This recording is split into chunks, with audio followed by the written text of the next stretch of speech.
Good morning बच्चों।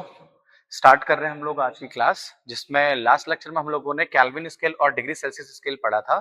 Thermal properties of matter physics का chapter number 10 start किया था और उसको आगे कंटिन्यू करते हुए आज हमारा टॉपिक है फ़ारेनहाइट स्केल। तो ये जो स्केल है बेटा, जिस बंदे ने डिजाइन किया था उसका नाम है डैनियल गैब्रियल फ़ारेनहाइट। उसी के नाम पे इस स्केल का नाम फ़ारेनहाइट स्केल होता है, Daniel Gabriel Fahrenheit. This scale is designed by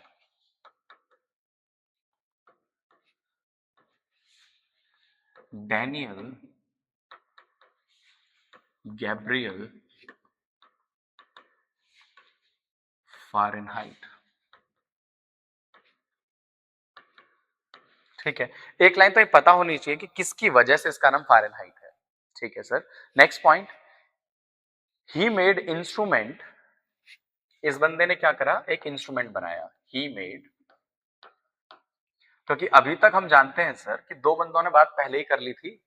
एक सेल्सियस के बारे में बात कर चुका था और एक बात कर चुका था आपका लॉर्ड केल्विन केल्विन स्केल के बारे में। सेल्सियस ने तो बोला था सर हम तो पानी को देखते हैं एज अ रेफरेंस कि कहां पर पानी जमता है, कहां पे पानी स्टीम बनता है, इसके बेसिस पे स्केल तैयार करेंगे। जबकि केल्विन ने क्या बोला था, केल्विन बोलता है कि सर ऐसा स्केल बनाएंगे जिसमें जहां पर एनर्जी सच में जीरो हो जाएगी उसको जीरो बोलेंगे और उस जीरो को एब्सोल्यूट जीरो भी कहा जाता है। केल्विन स्केल में जो जीरो होता है बेटा उसको हम लोग एब्सोल्यूट जीरो बोलते हैं।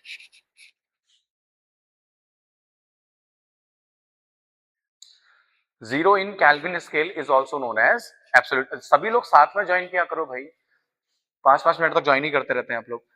कैल्विन स्केल में जो सच में जीरो होता है बेटा उसको एब्सोल्यूट जीरो बोला जाता है। कई बार ये आपसे फ्यूचर में कॉम्पिटेटिव एग्जाम में पूछा जा सकता है, व्हाट इज एब्सोल्यूट जीरो। तो एब्सोल्यूट जीरो का मतलब होता है कैल्विन स्केल का जीरो। सो आपका कैल्विन भी थ्योरेटिकल बात कर गया, आपका सेल्सियस स्केल बनाने वाला भी थ्योरेटिकल बात कर गया। ठीक है, लेकिन सर इनके बाद जब ये फ़ारेनहाइट स्केल आया इसने प्रैक्टिकल बात की। पहली बार किसी ने प्रैक्टिकल बात की। इसने क्या कहा, सर मैं स्केल बना के दिखाऊंगा। तो ही मेड, इसने बनाया और उस स्केल का नाम भी दिया। इस स्केल का नाम इसने दिया thermometer. So let's write, he made instrument called thermometer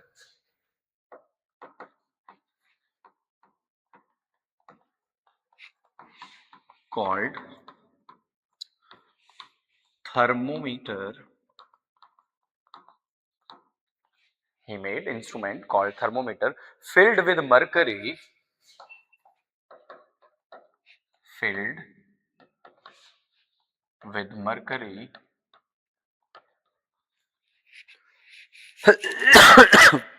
used for temperature measurement,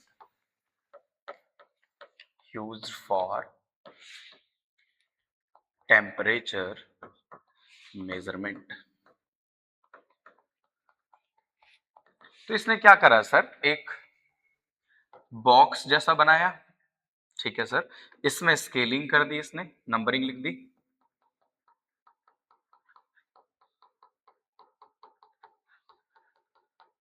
इस तरीके से। इसके अलावा इसने इसके अंदर फिल कर दिया यहां पे मरकरी, Hg फिल कर दिया इसके अंदर। ठीक है सर। तो क्या देखने को मिला सर, जब भी टेम्परेचर बढ़ता है तो ये Hg किसी लेवल तक पहुंच जाता है। टेम्परेचर बढ़ता है ये Hg भी ऊपर उठने लगता है, टेम्परेचर कम होता है ये Hg भी नीचे आने लगता है। तो अब क्वेश्चन ये राइज हुआ, यार बड़े लेट लेट ज्वाइन करते हो भाई आप लोग। सो ये टेम्परेचर के अकॉर्डिंग राइज और फॉल करने लगता है। तो फाइनली इससे पूछा गया कि जो आपका ये टेम्परेचर मेजरमेंट वाला स्केल है इसको, क्योंकि हम सबसे ज्यादा फैमिलियर जिस स्केल से हैं वो तो डिग्री सेल्सियस है। अभी तक हम जिस स्केल को, अभी प्रेजेंट डे की भी बात करो, सबसे ज्यादा हम जिसके कांटेक्ट में रहते हैं बेटा, जिसकी हम बातें करते हैं वो डिग्री सेल्सियस स्केल ही है।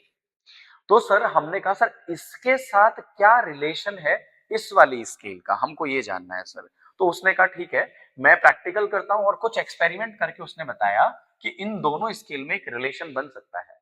और वो रिलेशन था F is equal to 9c/5 plus 32। ठीक है, 9c/5 प्लस 32। तो ये फॉर्मूला आप याद रखेंगे। और ये फॉर्मूला जिस जिस बच्चे को याद हो जाएगा वो अच्छे अच्छे न्यूमेरिकल कर लेगा यहाँ पे।